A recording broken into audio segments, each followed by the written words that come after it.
well done. Puede haber Pakowski, centra.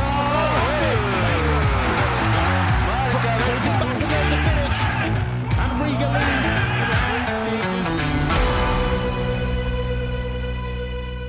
Hi, and welcome to the Latvian Football Podcast, Season 2. We are back, and we are back covering the Virsliga football, which is going to kick off, any day now. And there's exciting changes.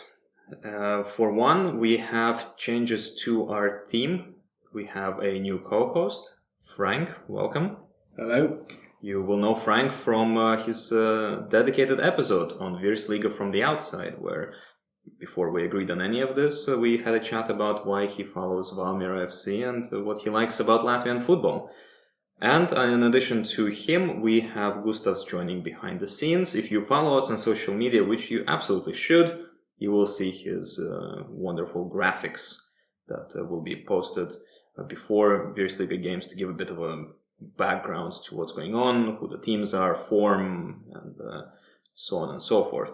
In addition to that, we have a bit of a format change for this season. Last season we tried rather foolishly to cover every single round, which gets very hectic, especially in this April-March window when Virsliga plays once every 3 games, and it quickly became obvious that that's unsustainable.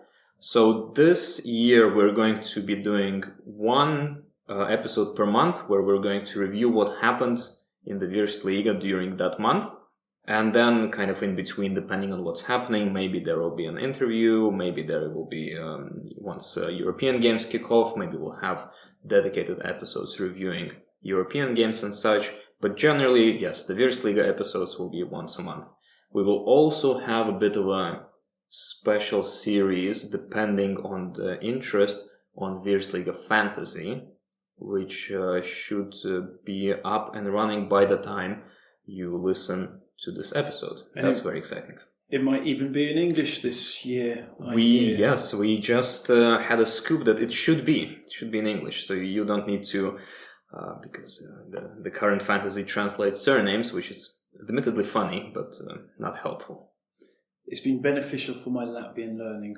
Yeah, not doing so well. Haven't been doing so well, so hopefully I've got an excuse. I think you're doing impressive, but they take that away from you this season. But we'll see. It's all very exciting. So what happened? We've been away since November.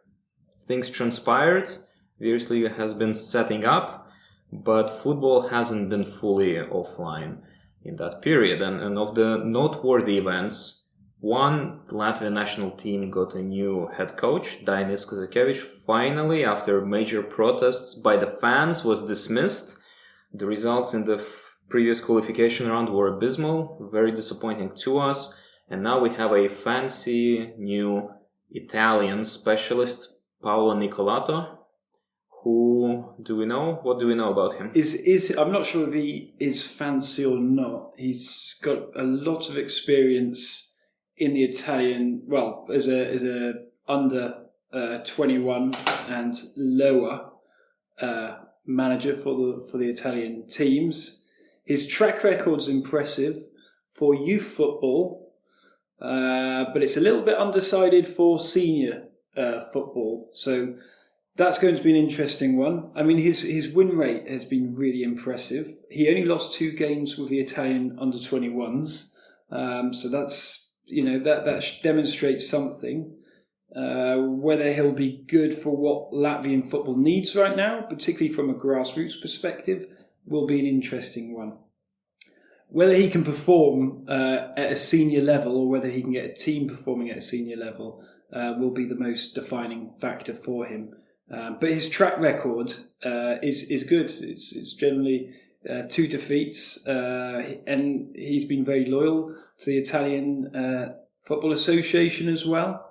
He was in his role working for them since 2016. So you're looking at a good part of his career working on the international scene. So we'll see. Two games, only 2 losses out of quite a few. I think he'll could do something good. Yeah, there is an international break in March. after the first 2 Virsliga rounds, so we'll have a first taste of his work. The squad, hopefully some new faces. That has been a major issue with the previous coach, that it just be the same people over and over again. And another good thing, I think, with him having such background as a U21 coach is hopefully he'll not be as conservative in terms of bringing in new young players. And when we have some very exciting new young players, more on that a bit later, but hopefully we'll see some new faces in the national team. Yeah, I think the problem with the previous manager and the previous team, the existing squad, but they were a little bit intimidated in games last season. You saw that there was a moment against Croatia where Modric got the ball and the whole team kind of looked at him like he was some saint. So hopefully he can snap some kind of snap them out of ideas that players are superior to them, because that's if you go with that attitude, then you're not going to win a game of football. And I think his experience will be an important aspect as well. So that's exciting. He has an interesting team. His assistant coach is Massimo Paganin, yes, of Inter Milan fame. And he seems to be the one doing most of the talking anyway. Yeah, he's a bit of a journeyman as well. Won the UEFA Cup many years ago. Has played with some pretty impressive players. Been in a lot of clubs. I don't have a clue what his coaching experience is like. I haven't found out too much. But he's certainly been around a lot of clubs, and he's worked with some of the world's best players and played with some of the world's best players as well, ranging from Bergkamp, possibly Ronaldo in that UEFA, the old Ronaldo, previous to Cristiano Ronaldo. So we'll see, but he's bringing in some coaches as well. I mean, I just want to see Latvian football really develop its grassroots a lot more, and as you say, bring in the youth and develop a lot more players. I mean, Iceland's a really clear example of building up grassroots, particularly with indoor pitches and so on. And started to see that emerge. So hopefully things can only get better for the national team. Yeah, we'll see. We'll see. Hopefully you're right. Yeah. Because things can always get worse also. Yeah, I guess I have mixed feelings with Paolo. We'll see. I would have liked to have seen him do something from a senior team perspective. Yeah. But his track record is excellent, and he's clearly respected by the Italian national football teams. So, yeah, fingers crossed on that. Yeah. Another thing that made a lot of noise at the end of last season was people call it the TikTok acquisition of Leevon Saldus, which is a second division side. If you're clueless about what I'm talking about, there's plenty of that all over the internet, but in short, a couple of American players who played for the squad secured investment, at least they thought they did at the time, and bought out the license for the club with the intention of relocating it to a different city and getting it into Virsliga in 365 days. And that's sort of been developing until the whole thing fizzled out. Investor pulled out 5 days before the licensing deadline. And so instead of losing another club, which is a story we are unfortunately all too familiar with in Latvian football, Leevon Saldus merged with a third division side, PPK, which is the project of Juris Žigaevs and friends that we also talked about as an example of a new model of club emerging in Latvia. It's something that's more fan oriented and kind of more grassroots. So those two are now Leevon PPK, Leevon PPK, and they're going to play in the first division, which interestingly makes Žigaevs, in his own words, a very special one, because in every year of club's existence, he has overseen a promotion to a higher level. Okay, yeah, that's exciting. So next season, we'll see them in the Latvian Upper League. If you're a statistician, that would be a decent bet. Or a gambling man. Or a gambling man, yes. Okay. Yeah, I felt a bit sorry for the TikTok guys. I think they might have gone in with glassed eyes, looking at the success of the media and the role of the commercial role of media in football teams, and attempted to create something on social media.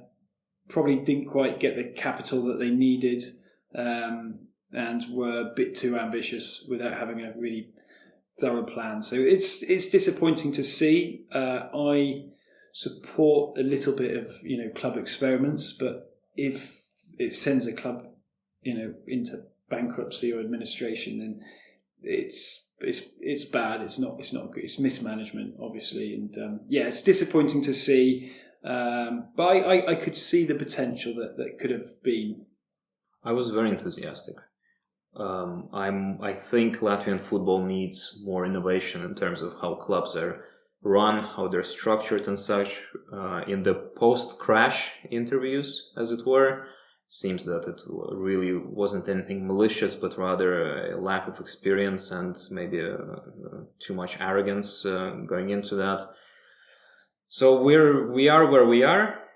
We'll see if we follow Leevon PPK throughout the season. They're certainly quite loud on social media. Yeah. I think they do a good job getting themselves out there. So good luck to those guys, and hopefully we'll see them in the main league next year. Oh, well, place your bets, but I'd rather see Ventspils before I see them back. Okay. Yeah. Another thing that happened was the Livonian Winter League. So that took place in February to March.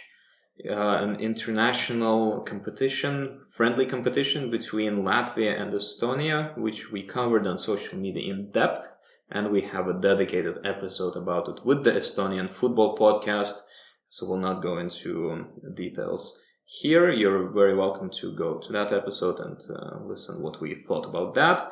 The only thing I will say is that Latvia won. Yeah, that's a good thing. I mean, my main disappointment was the kickoff times. They weren't very accessible, so it was difficult to follow from my side. But Latvian winning is a good thing. Hopefully it can become, if they go ahead with it next season, it'll be more popular. Hopefully, yeah. It definitely attracted some attention from people interested in the cross-border league concept. So that's good. It was good to hear fans coming in from Estonia, visiting Riga and so on, helping the visitor economy out and whatnot. And RFS fans travelled to Tallinn for the RFS Flora game, and there were quite a few of them.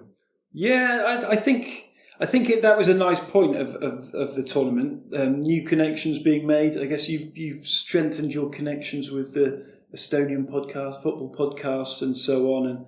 And hopefully it can only improve the two leagues and encourage them to work more together. And it's certainly created a lot of talking points as well. Yeah. Like a national, one of the biggest newspapers in Europe talking about a Baltic League, which partly, the Livonian League had a role in creating a bit more of a conversation around that topic. So yeah, Guardian. There's an article in the Guardian about it by Nick Ames, who was also a guest on one of our special episodes. So that's just exciting. Yeah, it was a great article as well. I really enjoyed reading it, and had quite a lot of traction on social media, and created a wider debate. And Latvian football and Estonian football need more of a debate sometimes. So, yeah, especially Estonian football. Especially Estonian football, they need to wake up a little bit. Yeah, they need to think. I think in that episode with the Estonian friends, I think they put it nicely that they need to grow up and move out and get into the real world. Okay, right. Because at the moment it's you just go listen to the episode. It's a little bit controversial, but yeah. So it's all there. And finally, just before our recording today, something very, very special indeed occurred, and we're just from there. Yeah, the Super Cup final, sort of similar to the Charity Shield in the UK, in England, and first time in 8 years? 11 years, sorry, my bad. Yeah, so 11 years. It was a great spring, beautiful day. The sun was out, blue sky. It was a very, very exciting occasion. And, there was a real buzz about football being back in Latvia, the season restarting. And it was good to see how teams would come out following pre-season training. looking at new players, few new signings which are a little bit disappointing, but I'm sure we can talk about that a bit later. I think it's partly climatising and so on, but it was a great day out and another deja vu Riga derby, which again went down to penalties. I'm not sure how much we want to reveal here, but I mean, it's we're not live, so yeah, we're not live. Yeah, this will be common knowledge for all. Yeah. Few days. Yeah, again 1-1. Well, again a draw. In the regulation time, no extra time. Surprisingly, went straight to penalties. Went multiple rounds of penalties. Yeah, there were more penalties missed than scored. RFS were 2 down after 2 penalties. Yeah. And then Pavel Steinbors saved 3 in a row, which is mind-blowing. Yeah, I thought that was game over. But yeah, that was an interesting penalty shoot. I think we both concluded we weren't that big of fans of penalties. It's too much. Too much. They're too much. Yeah, it's a flip of a coin situation, which is never so fun. But Riga won, and they are now the proud owners of the Latvian Super Cup. Yeah. Unfortunately, to rush back to record an episode to watch the cup being lifted, but I think that's okay. You're also an RFS fan, so you're feeling. I'm good. I can do without. Didn't want it to be rubbed in. Yeah, no. I might just stop going to cup finals, super or regular kind. So that's what happened before the Virsliga, and the Virsliga itself kicks off for us next week. For you, probably in a few days, depending on how long it takes us to get this out. And it's exciting. I think it's going to be the best one to date. Yeah, I wanted to talk a little bit more about the Super Cup final. It sounds like you're being a bit bitter here because it was quite an exciting game and it was a bit of a grind. And who did you think was the better team? First half RFS, okay, for sure. Yeah. Second half, I think Riga. Okay, especially second half of the second half. Right. I think it was interesting. And we'll move on to quite quickly, but seeing the new players was interesting. The new Argentinian for FC Riga looked sharp. Yeah. RFS, although he didn't score a penalty. He missed a penalty, but yeah, it's a penalty. A few quality players missed. But I think, a few disappointing players for RFS today. It was a little bit, couldn't quite get themselves in the right positions at times. That's symptomatic of RFS early season. It's just very frustrating to watch them and this was the same last year. If you've been listening to us last year, you may remember that we kept complaining about how RFS are not fully there or that they should be doing better, and it's the same again now. The only one I think who really doesn't fit that characterization is the new Georgian winger Lashi Odisharia. Yeah. In preseason, I was not impressed with him whatsoever. I thought he's jet-lagged half of the time. Yeah. Now, Savarnex got the Man of the Match award, but I would say that Odisharia was the best player. It was really disappointing to see him subbed so early because he was having the biggest impact. So that was, I think, compared to the other wingers, predominantly Emerson had a terrible game. I thought he was playing at wing back at times. He couldn't get back up to the top of the field, and he missed a number of important counter attacks, going down, saying he was injured, and that was disappointing. And Riga FC's counter attack was really impressive. And when they were playing as a team, as a unit, they were looking sharp. Yeah. But occasionally they went and started playing individually, kind of like our old last season, and that was a big disappointment. And they also failed to get a top shot on target until the 40th minute, which was... That's not uncommon for a Riga derby, though. That's how these games are. But they got into our RFS's box a lot, so they had a bit of a problem being clinical and direct. But there's definitely some exciting players in Riga FC this season, so we'll see how that goes. And a couple missing, and hopefully they'll be back. Yeah. So this season, Riga derby is at the end of every lap, which also means that it's going to be the last game of the season. Something to plug immediately, 25th of August, book tickets to Riga. That's the main Skonto Stadium Riga derby. It's going to be amazing. The perfect summer day. Absolutely. Enjoy Riga. Enjoy the best of Latvian club football. Yeah. A couple of beers on the stands. You can drink beer in the stands. Day. Yeah. It's great. It's one of the highlights of visiting Riga. The Riga derby, yeah. For sure. Right, so let's move on from the Super Cup excitement and talk about the Virsliga. Obviously, Supernova got relegated last year and did not come back on a technicality this time. And so we have Grobiņa. Grobiņa is a club just outside of the city of Liepaja. And basically, them being in Virsliga now gives us another derby, the Liepaja derby, which is not just a geographical encounter, it's also an ideological encounter.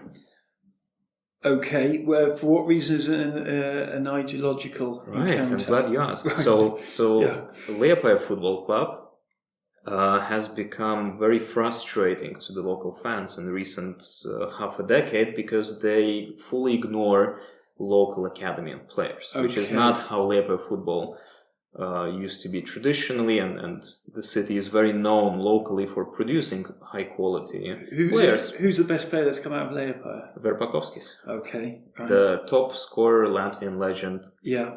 But with the change of ownership in 2016-ish, essentially they're wholesale importing foreign players. And that is very frustrating if you're someone who loves football from Liepaja. Yeah, I think it's a balance. I think you want to be as competitive as possible, and it's important to blend a mix of local talent who can learn with international players. Definitely. But there's also a tradition with Liepaja that it's kind of people from Liepaja play in Liepaja Football Club, whichever is the name of the Liepaja Football Club. Kind of Bilbao vibe with basketball. A little bit, so yeah. And they had this big derby with Ventspils traditionally, and Ventspils, of course, now is in the second division.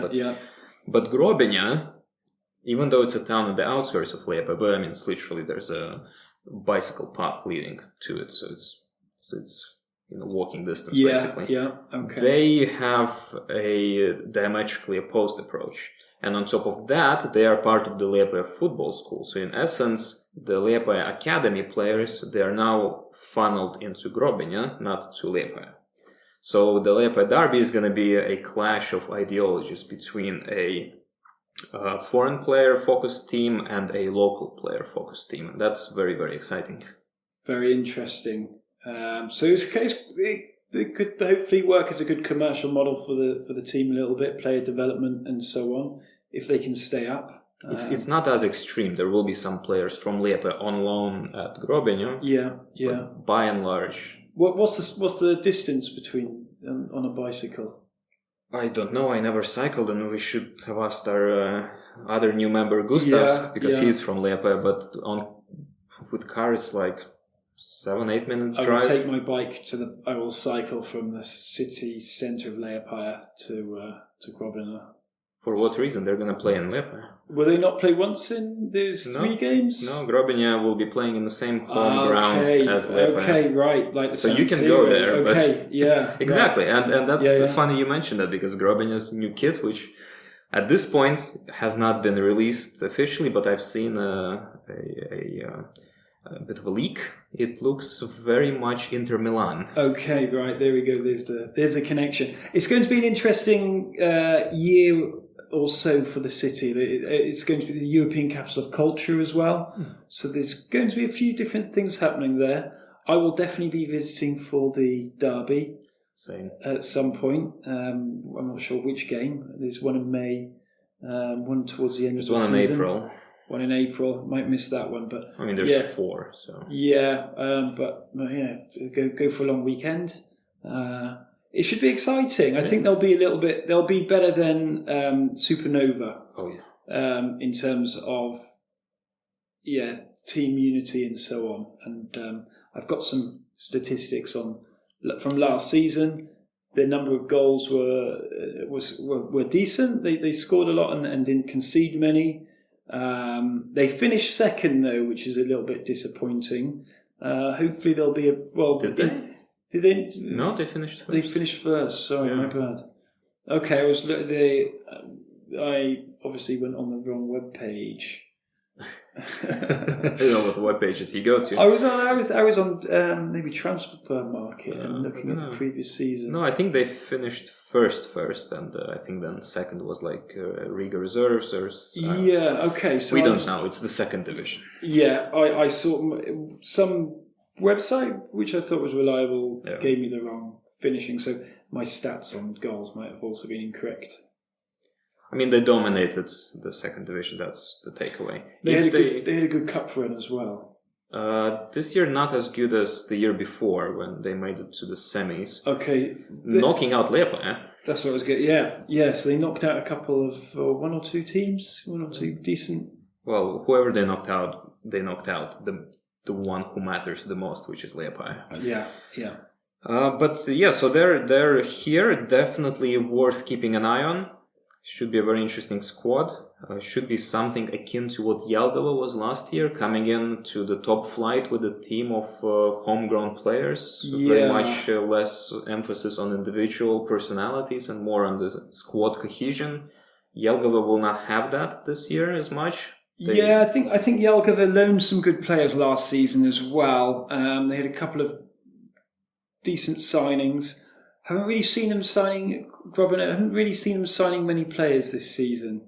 I've got maybe 3 on loan at the moment. Yeah, but I'm not totally convinced. I think they'll be in a relegation battle. But all right, we'll see. We'll talk about our predictions. Yeah, we'll talk about our predictions. But I think it's a really exciting addition to the league. Then there's some coaching changes. Riga has a new coach, of course. The last year's Auda coach, Simo Valakari, who, as of now, already won the Super Cup. Not that Riga cares about cups; they only care about the league. So there's that. Auda, of course, is getting a new coach also, which is a Portuguese specialist, Felipe Almeida. We know nothing about Auda because they've been in highly secretive mode this preseason. Yeah. So we'll see. We'll see where this coach goes. I think he really does affect the league predictions because he's been a fitness coach, player development coach or conditioning coach, then an assistant manager, and now this is his first managerial job. So he's got a lot to prove. And you've seen these coaches and managers coming in before, having never managed. Some can make it, but it's more often than not they don't quite get to the level of being good enough as managers. So it'll be an interesting one. He's got a good backroom staff as well, or he seems to have a lot of Portuguese guys with him, and they've made some interesting signings, particularly Portuguese speaking. So we'll see on that outcome. From what little I do know about Auda's preseason is that they do have a very serious and professional coaching team. Yeah. What that means in terms of tactics and game development, we'll see. But in terms of him being a fitness and player development coach, that is something that I think is already taking effect. Yeah, I think it'll be nice to see a Portuguese mentality coming to the league as well. Have a Mourinho on our hands, maybe? Yeah, you never know. Well, Auda kicks the season off against RFS, so it's going to be a test for him right out the gates. What were their pre-season results? Oh, I don't even know. I mean, we don't know most of the teams they played against. But it wasn't great. Their last game just now, that was a couple of days ago, against Supernova, they won 1-0. Okay. Against Supernova. Oh, against Supernova. Yeah, so I think they have had some disappointing pre-season. Yeah. But talking of pre-season, it hasn't necessarily been... The results haven't gone that many...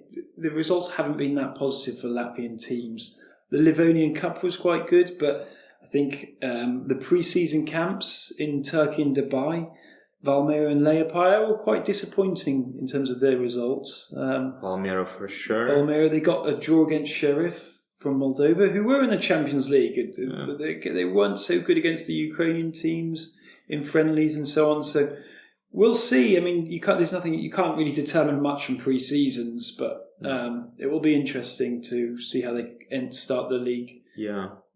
Pre-season is tricky, especially that the Ukrainian teams in Turkey, where Riga, RFS, Auda, and Valmiera were, they were kind of further along. So once our teams arrived, the Ukrainian teams were basically ready to leave. So you have that aspect.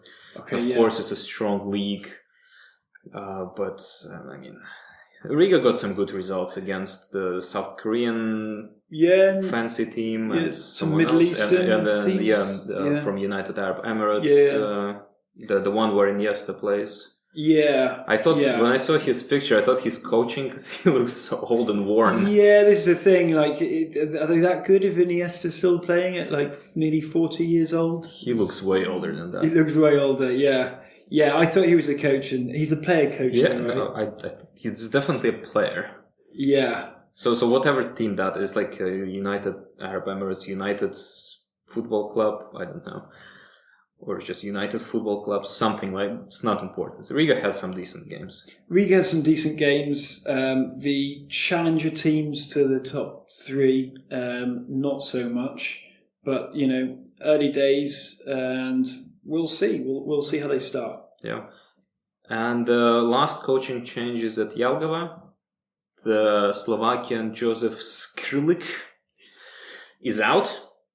And Valeris Redko, who was an interim coach after Erwin Sperkons resigned last season, is now full-time coach. Interestingly, the Slovakian specialist wasn't sacked because of results. He was sacked because of his philosophy. That he was less interested in local player development and more in terms of getting results, which is how Jelgava even managed to retain their position in Virsliga. Yeah. So that concerns me because whilst Redko was an interim coach last season, they had a pretty poor run. So I'm worried that if they stick to their guns, they might not be long for Virsliga. Yeah, they were certainly a plucky team last season. They were able to go up against. They challenged Riga. They had a solid game. They won 5-3. Yeah. So they were a good team, and they were motivated. They were hungry. They had the desire to win. So hopefully they don't lose that. But yeah, we'll see, because I didn't think they were a bad team last season. No. They had the ability to defend and transition the ball quickly into attack. So yeah, very sympathetic. It was this underdog team again. What I said about Grobin, Jelgava was that. They were one of the most refreshing teams last season. To be honest, their kit is amazing. If you like bakeries, or mousse. Or mousse, yeah. They have a good, they got a good sponsor and a good logo. But they turned up and they were professional, and it was nice to see a team being promoted and challenging the best teams and putting up a good game.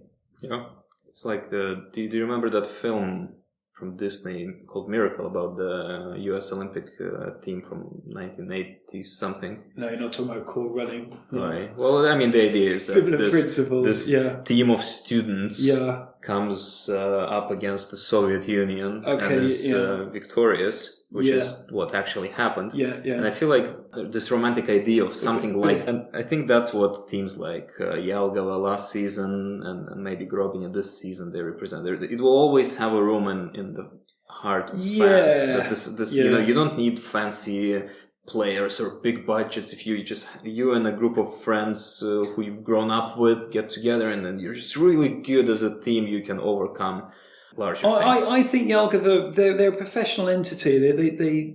They looked the part and they turned up to be the part. So yeah, I'm a big fan of how they operated last year, and I just hope that the new coach who's previously played for them. He's a local legend. Has the ability to be a good manager as he was a player. Yeah, but he did say that he does not favor loaned players, which is a bit of a red flag for me right away. not that I don't disagree ideologically with him, but there's realities of Latvian top flight that you have to, acknowledge. Yeah, you want the best football for the fans, and I think sometimes you get a lone player from a bigger team that can, create some exciting football. There's players from different countries bring a different approach to the game, and I think that's a really exciting part of this league, seeing players from all over the world that can come in and play with a certain skill.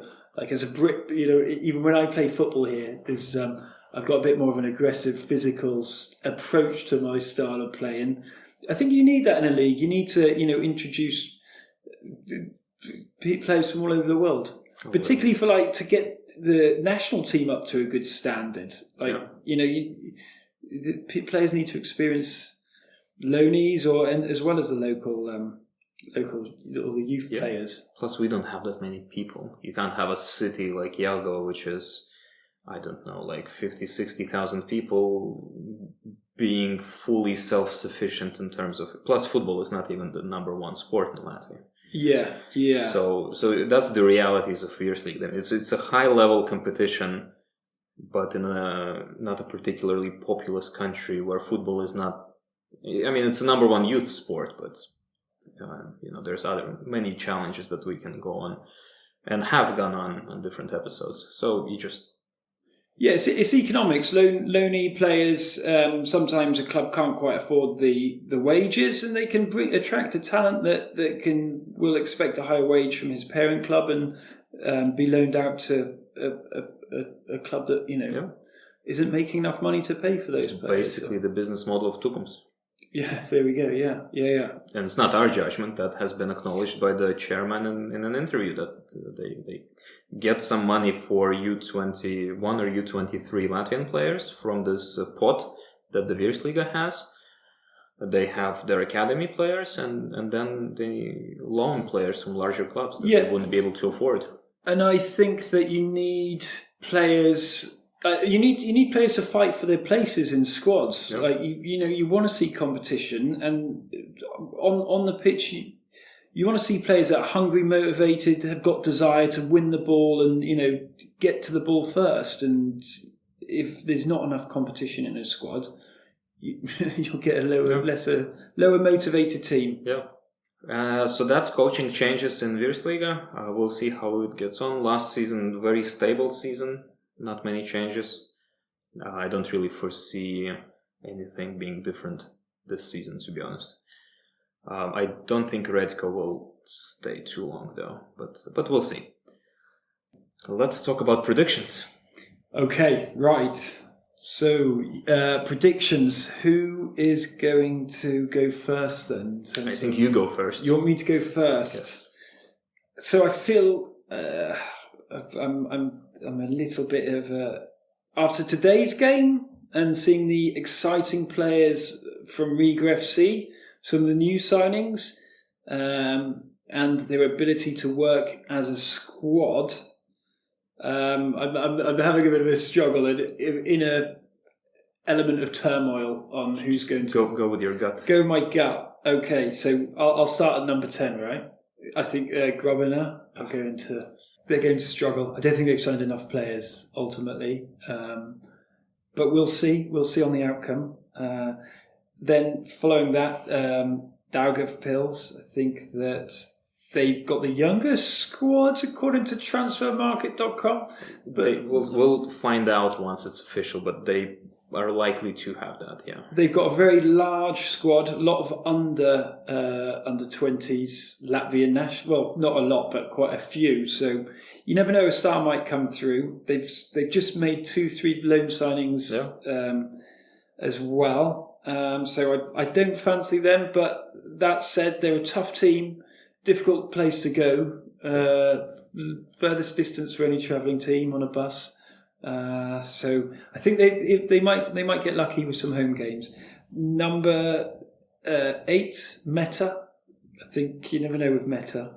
They've got an all right manager that knows how to work his players. Unfortunate to live not far from their training, and you see them doing the late shift sometimes if they've had a bad result. So we'll see with Meta.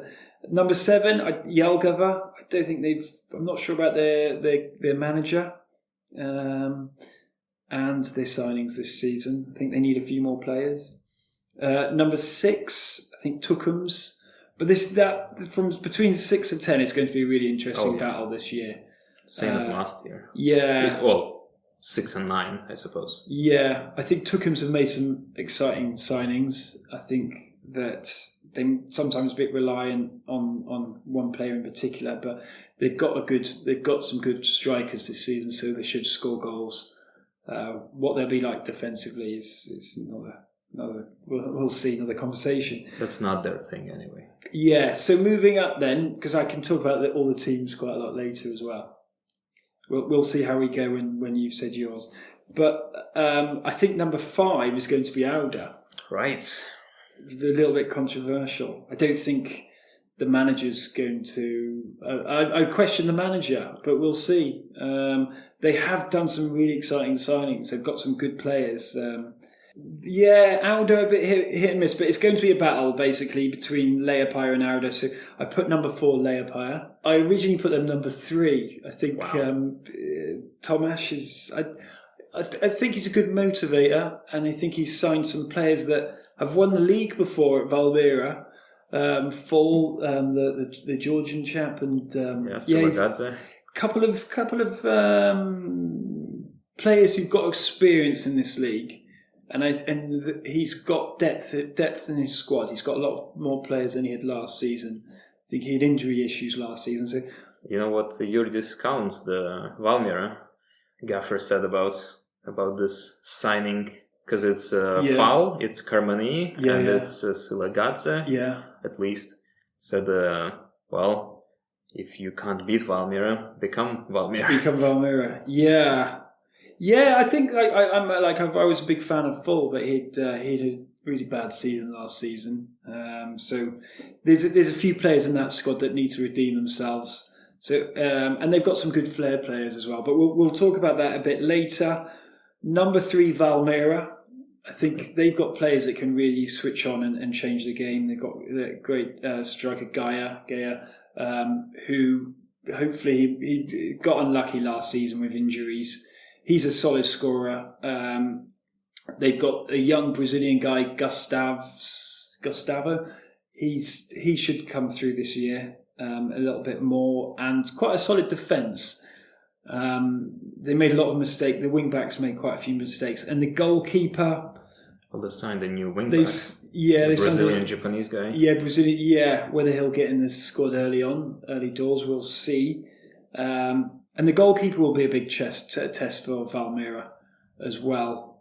They kept trying to play a passing game from the goal onwards. He got caught out quite a lot last season, so he needs to. Yeah, hopefully he can get his act together if he does start. Riga FC number 2, good. And RFS where they belong. number 1. Which I might end up changing halfway through the season. Yeah, we'll see if we do that. But. Yeah, I think Riga FC have got some really good talent, but they have been a team with a lot of individuals who have had an inability to gel as a squad, and we saw it today a little bit where there was too much individualism within the team, but when they did work together. They could have taken on any team and won. And number 1, RFS, really good unit, outstanding at set pieces. They've got a lot of pre-season goals from set pieces this year. They've got some good players. They've got a few weak spots though, RFS. Yeah. I question their striker, the number 22, and they've got players that can just switch off and make some errors.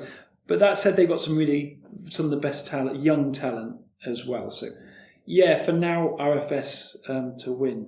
All right. But 50-50 on that, so it could be anyone. We're making predictions for 9 months ahead, obviously. Yeah. So much will happen. And I think it will depend a lot on how RFS get on in Europe. Yeah. And if they get on well, then they will probably finish maybe not even second. We've seen that happen before. So there's a number of factors. All right, no, that makes sense.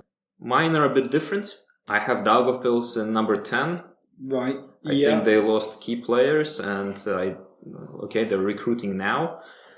But I have my doubts about that particular squad. I think with Virsliga, so last year we talked it got a little bit weaker outside of the two teams. Yeah. I think it's getting stronger again. And I think Daugavpils will be on the receiving end of that. I have Meta in their traditional number 9 position because some traditions don't change. Yeah, you have to respect that, and it seems that they do wholeheartedly. I mean, they put up such a good performance against Valmiera last season at home. Like they were impressive. They had good start of season. They've lost their key playmaker to Valmiera. I'm sure they'll find a way to get to 9th spot regardless of how they start. Yeah, and that's fine with them, it seems. Then I have Jelgava in number 8. Okay. I think they lost many key players who have gone on, which is sort of the point, of raising local talent. They went on to larger teams. There's Patričuks and Liepaja, for example. But this whole no loan players approach, I think, is really shooting yourself in the foot. As I said, the realities of Virsliga. You really think they're not going to loan any? I think they will loan 1 or 2 players. The coach is adamant.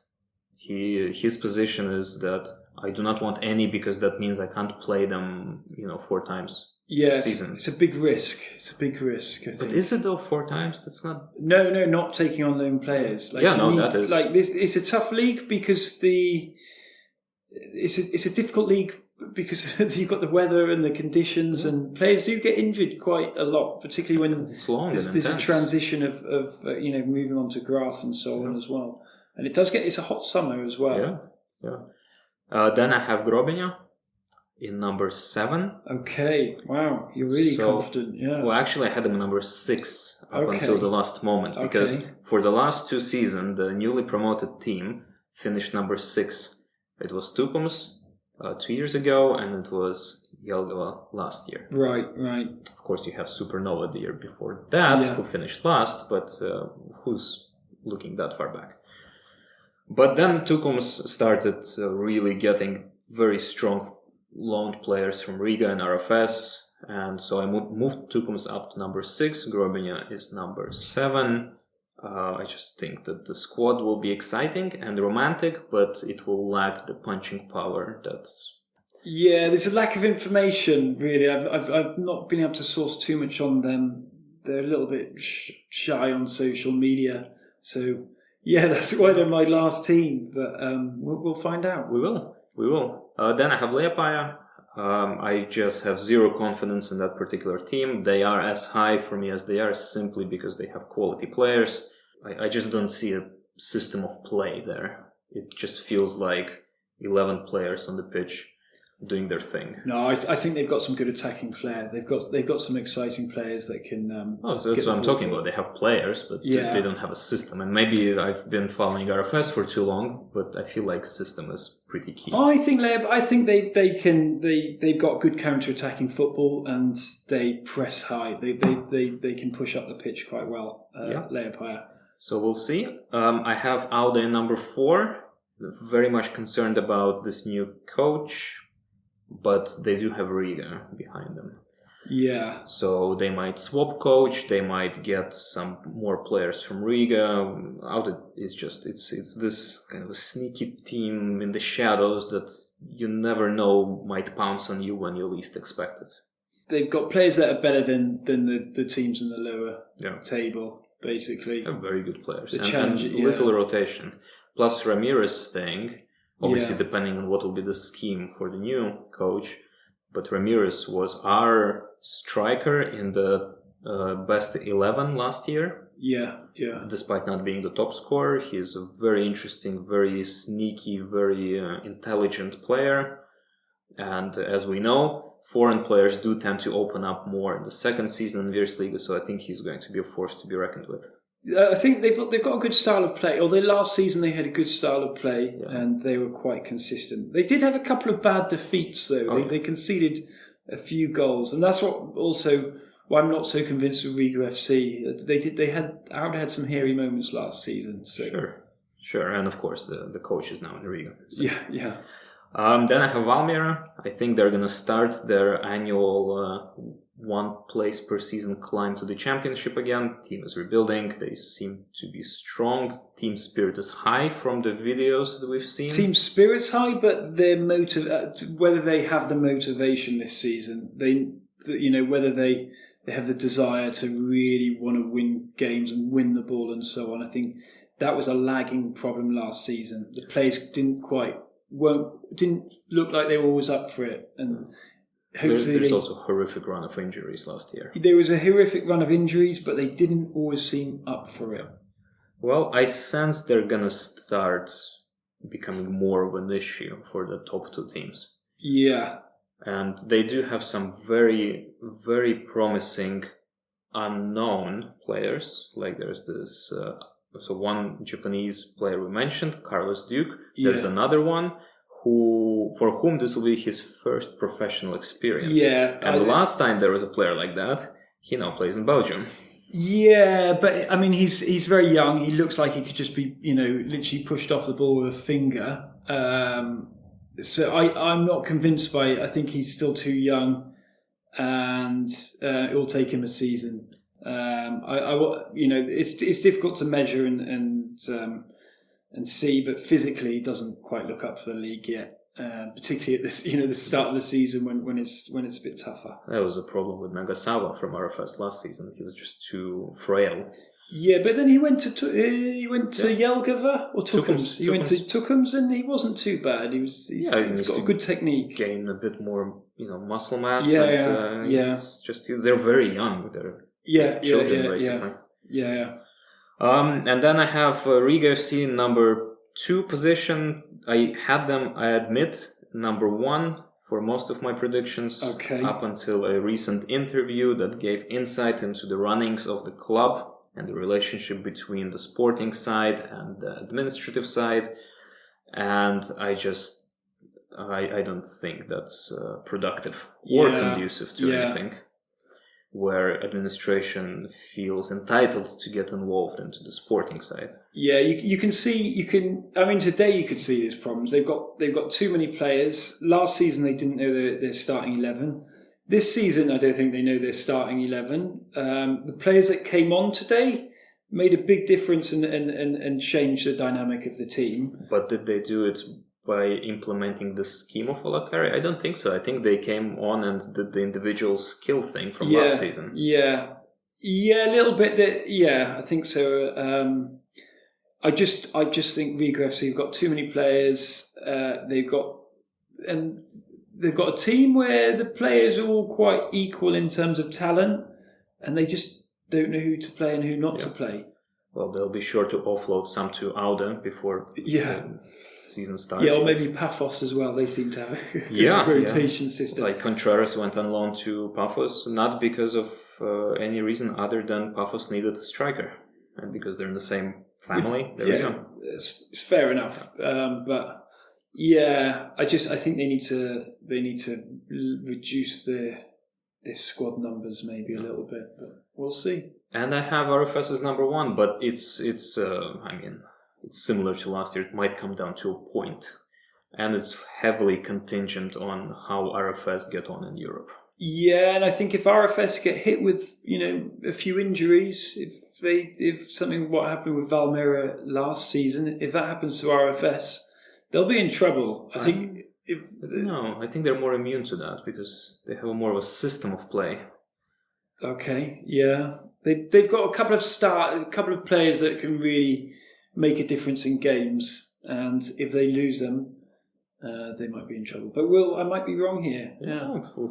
Nobody knows what the future holds, but these are our predictions. I'm happy. we have the same top 3. Yeah. But beyond that, there's quite a bit of difference, which is great. We'll see how what will happen. Last season, I convincingly was righter in my predictions. Oh, you're correct. Than Eric's. Yeah, I'm a little bit disappointed we've got the same, and maybe one of us should should have switched 1 and 2, but we'll see. Hopefully Valmiera will just go away and win it, and I'd rather be wrong with my prediction. I think the only way that happens is if both Rigas end up in conference or Europa League and Conference League group stages. Yeah. And Simo Valakari will still get sacked because he didn't win the Virsliga. Yeah, well, they'll get the hour of coaching anyway, so it's never a problem. They've always got someone on the bench. Oh yeah, you just feel someone breathing down your neck. Yeah. So that's our prediction. So moving on, we've got to think about the players to watch this season. Yeah, we tried something different. So to help with especially new people, hopefully getting familiarized with the Virsliga, we did a monumental task of narrowing down the youngest professional league in Europe to top 10 players to watch. And this doesn't mean that these are the best 10 players. It doesn't mean that these are the only 10 players. Yeah. In fact, it's absolutely horrible doing the spreadsheet. Yeah, it was one of the more difficult things. And as you say, it's the youngest. It's got the youngest players in. It's the youngest league in Europe. So I mean, it demonstrates the huge potential in this league, and hopefully there'll be some stars emerging this season, going to some big clubs, playing some Champions League football. But there was some really exciting, like doing this review, looking through all the players, thinking about last season, the players that shone, the players that like started off really well, dipped, and then went picked up their form. Yeah. Yeah, it's really exciting. So there's a good selection here. A little bit disappointed not all my players were selected, but same. But I mean, it's a list by committee. List by committee, which makes it problematic by default. But so these are the 10 players to maybe get you started.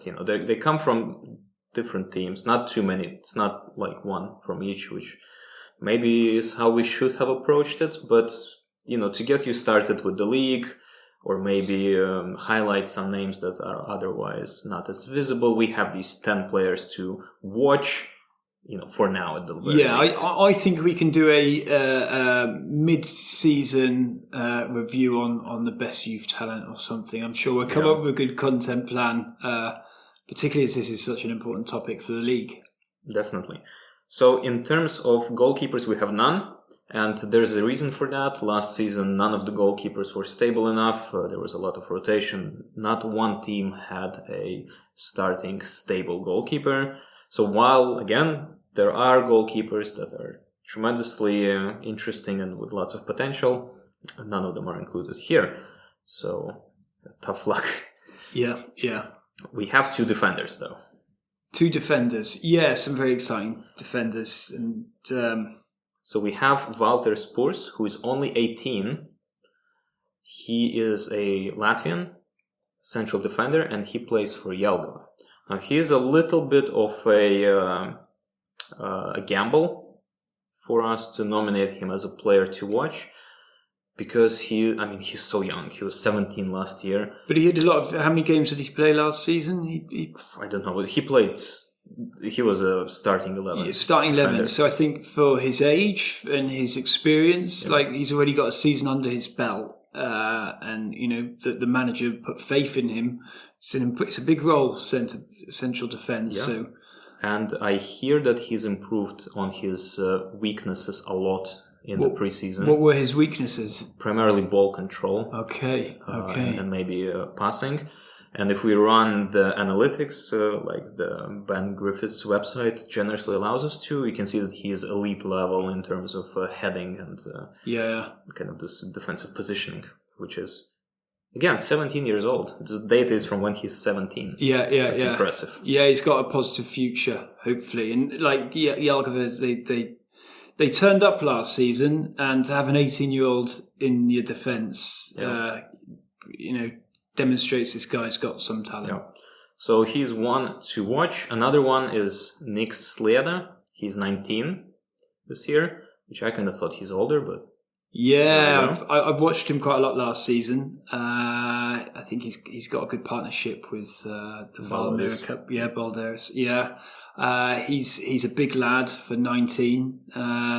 He's quite technically talented. He can distribute the ball really well. Good passer. Wins some big headers as well. Probably could do with a bit more muscle, but he's still developing. But he slotted into the defence quite well. I think playing with he needs to work with the wing backs a little bit more. But he can win any ball on a good day, and he can play a very good pass. I think last season he matured, and he can only get this better. This season he can only get better, I believe. And hopefully a national team debut, maybe, under the new coach. Yeah, we'll see. We'll see how... Or at least a call-up. I think it'll be down to how Valmiera turn up this season and whether he's motivated to, Yeah, so win that's the ball. Valmiera central defender. Can't miss him on the pitch. He's takes up half the screen. Yeah, 2 meters at 19. It's quite exciting. So then moving on to midfield, one of the biggest signings, at least relatively speaking, is a Georgian winger that we already mentioned earlier today, Lasha Odisharia, 21 years old, coming in from Dinamo Tbilisi to RFS, and allegedly RFS paid 400,000 euros for him, which I do not believe for a minute. Maybe it's with some extra clauses, but in any case, it's at least half that, which is for RFS, who never pay for transfers, is very, very impressive. Yeah, he's a big pool of talent. I think today he was the biggest. He had the biggest impact in attack. He was able to take the ball from the halfway line, get it up the field. In the final third, he was doing a good job taking on the defenders. He's got a lot of skills in his bag, and I think he'll get a few more assists this season. But I was really sad to see him substitute today. I thought he was one of the best players on the pitch. So maybe he wasn't physically ready yet. We don't know. We'll see in the press conference, but definitely one to watch. Right wing for RFS, left-footed. Allegedly has a mean shot on him, although we are yet to see that. Yeah. That was the big problem today. There weren't enough tests on the goalkeeper from RFS. They were getting the ball close to the box, and then not really. Yeah, hopefully we'll see him taking a bit more of a chance. But I mean, players are not encouraged to shoot as much in modern football, and the stats tell them to get it in the box and attempt to score. Next is Eduards Dashkevich, who you will know if you follow us from last year. A very, very promising Latvian left attacking winger, plays for Riga FC and managed to actually play for Riga FC despite maybe some of the greatest competition in the league for positions. Yeah, I saw him quite a lot last season. I think he's a good player. He can be hit and miss. Sometimes he can turn up and take on any player and get the ball past them. Other times he can just switch off and get frustrated, and the more he gets frustrated, the more mistakes he seemed to lose the ball quite a lot last season, but also did some really magical stuff on the pitch as well. So he's got a football brain on him, and I think he'll do some good stuff this season. I think he's an exciting prospect. He was a breakout last year. Yeah, debut in the national team. So now it's time to grow. I think he had a good game for the national team, and they subbed him or they brought him on. I think against Armenia he had a really good game possibly, but yeah, hopefully he was one of the more exciting national players last season. He's not very typically Latvian player. He's quick and technical, and hopefully a sign of things to come. Yeah, I mean, he could do with a bit more muscle mass. Sometimes he can be pushed off the ball. That's true. He's a small guy. But he's got some good skills, and he's got a good pass as well. Next one is Osenu Niang, also Riga FC, left winger. He's one of the older, actually tied for oldest player to watch on our list, 22 years old, from Senegal. Very dangerous, quick, aggressive winger. last year missed most of the season due to injury. So hopefully we get to see more of him. Definitely lots and lots of potential there. Yeah, he was very exciting today. He held up the ball really well.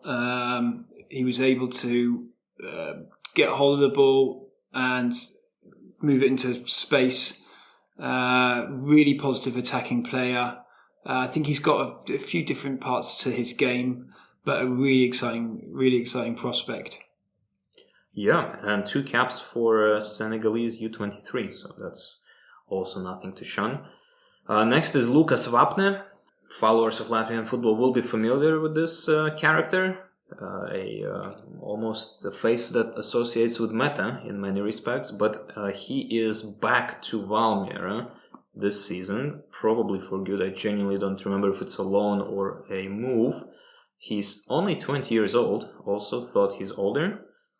And interestingly, in Meta he started as an attacking midfielder, but now he seems to have requalified into something like a deep-lying playmaker / defensive midfielder, which is a very interesting role for him. Yeah, so I saw him quite a lot during his first loan to Valmiera, and he had some really good attacking qualities, getting himself into the box from midfield, very creative. Occasionally switches off, but I mean, last season he was really good for Meta, and he was instrumental to them getting results. And I think he did well in his first season at Valmiera. I was a bit puzzled why they didn't attempt to sign him or keep him. So hopefully he's matured and he'll turn up and get some game time at Valmiera and help them, be able to transition from defence to attack a bit more. Yeah. Next is one of my personal favorites, Adam Markiev, a Finnish defensive midfielder for RFS, 21 years old. Last year, I think, absolutely sensational. And, from what we've seen today, shows no signs of slowing down. Yes, defensive midfield is a position that's not tremendously popular in the modern game. I don't know. You've got Kante. It's one of the great positions. If you get certain players that can dominate and stop all the attack. I think it's one. I think he's not there quite yet. He's more of a quick, so that's why he's paired with Panic so well. I think it's a position that the league sometimes lacks, and there's a lot of mistakes made from midfield defensive errors sometimes, and hopefully he should be a really exciting prospect for RFS in the league. And definitely, so he's for sure someone to watch. Then another Latvian, Robert Smeltis, 21 years old, left winger / wide midfield. He's going to be in Grobenia this year, so if you need another reason to follow Grobenia, well, Meltis is there. Had a great season last year at Tukums and Liepaja. I think is Liepaja property on loan to Grobenia, and he will definitely be orchestrating that team. You think he'll be essential to their survival chances? Absolutely. No doubt about that. I'll watch out for him. Yeah. Even in the Livonian Winter League, he's been, I think, pretty much the main scorer for them. Okay, interesting. At least the parts that I watched. Yeah. For Grobenia. Then in terms of strikers, we have 2. So our scheme for next season in terms of players to watch is 2-8-2, which I think is a fantastic lineup. Yeah. We have Arturs Kransmanis, who is 20 years old, Latvian striker. Auda property, unclear if he will stay in Auda. Last year was in Tukums, scored 10 goals for Tukums. Very dangerous player, has excellent vision, can do an incisive pass like nobody's business, and of course scoring goals as well. Yeah, he's a bit of a poacher, knows how to knows where the goal is when he's given the chance. Definitely. And Reginaldo Ramirez, 22-year-old Brazilian, also Auda. This one will certainly stay there. Yeah, I think he's a good mature player already. He's physically competitive. So I think he can challenge any defender and on his day. You don't want him to have the ball in the box. I think he's a good natural scorer. He's got a good head as well. He's just all round excellent. He's a good target man. So yeah, we'll see. We talked about him at length last season, and of course this isn't the first time we mentioned him today either. So I'm genuinely very excited that he signed, I guess, an extension with Auda, that he's gonna stay in Virsliga, because it seems like when preparing this. Remember, I wrote you that looking at the data, it seems like the best strikers are leaving the league, either moving on or going on loan or whatever, and that seemed a bit disappointing. But Ramirez staying is great. But I think Auda have got a couple of exciting players that they've signed. There's been whether there's been enough replacements for strikers. It's questionable, but the transfer window's not over yet. And they do have Kranzmes, so if he stays, then you might have this duo. Yeah. No, I think we put down some exciting strikers in our list. Some didn't get quite mentioned. Yeah, there's the Haitian Judy Stevenson, who is, again, first professional experience, was supposed to be last year, but he suffered a knee injury. The 2 goals pre-season, that'll be interesting. Yeah, so he seems like someone exciting, and then there's other ones. But we have these top 10, and then we'll publish on social media kind of the extended list.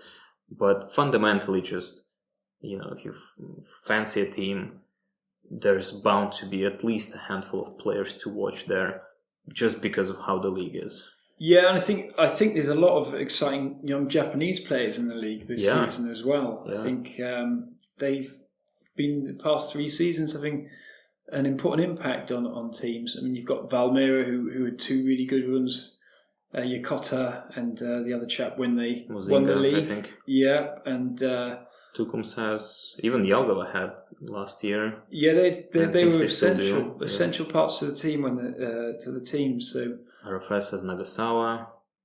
Yeah. I hope he gets some league time because I'm a big fan of him. So that's players to watch. Now you may be wondering, where do you watch Virsliga? Well, there's a few. You just options. watch it here. I mean, I have to travel quite a lot. So it's a bit easier to watch when I'm travelling than in Latvia, but I've just acquired a TV, so I might get up on the TV at the moment. But yeah, when I'm travelling, I can access the league a lot easier than online.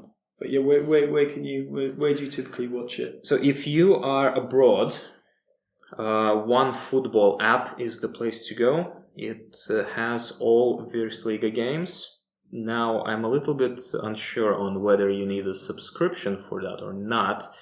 If you do, it's still 99 cents, so it's not 99 cents per month to watch 36 times 5 games. Yeah, I think it's a fair deal. Maybe 12 euros is a healthy investment, I think. Yeah, for a good but you might not need even that. So it might just be part of the free package or whatever. I don't know, because obviously I cannot watch since OneFootball is geo-blocked from here. So that's one option. Another option is to watch it through Latvian channels, but for that you will be geo-blocked. So unless you grab yourself a VPN and VPN yourself to either Latvia, Lithuania or Estonia. But if you do, then you just go to sport@centers.com and we will be putting up links for games, and you just watch there with a commentary even. OneFootball is just a broadcast, no commentary. Yeah. Yeah, YouTube, you can occasionally, there's some good highlights. Highlights on YouTube, yeah. The Virsliga YouTube account has highlights for everything. The league channel is pretty decent. Yeah. I think you can get... You have highlights for games, for each game, and you have press conferences. Obviously, there are foreign coaches, so those will be in English. And it's a very interesting resource. But these are the 2 main avenues for watching. So OneFootball app if you're abroad, sport@centers.com if you are in the Baltic states. And by all accounts, if you are in the Baltic states, then Virsliga is the championship to be following. 100%. As well, at least as well as your national one. Yeah, you've got a great variety of everything in the league. I think and it's very competitive. Like, I don't think many people expected RFS to win it in such a way last season. I mean, there aren't many leagues where it gets down to the final day for the leading team to go in. I mean, I think last time that happened in the Premier League was Manchester City when they first won the league. But it's a really exciting league, and it's very competitive. Here it happens every year, 3 years in a row now. 3 years in a row, yeah. So yeah, and then you've got this. I'm excited about the lower league battles as well.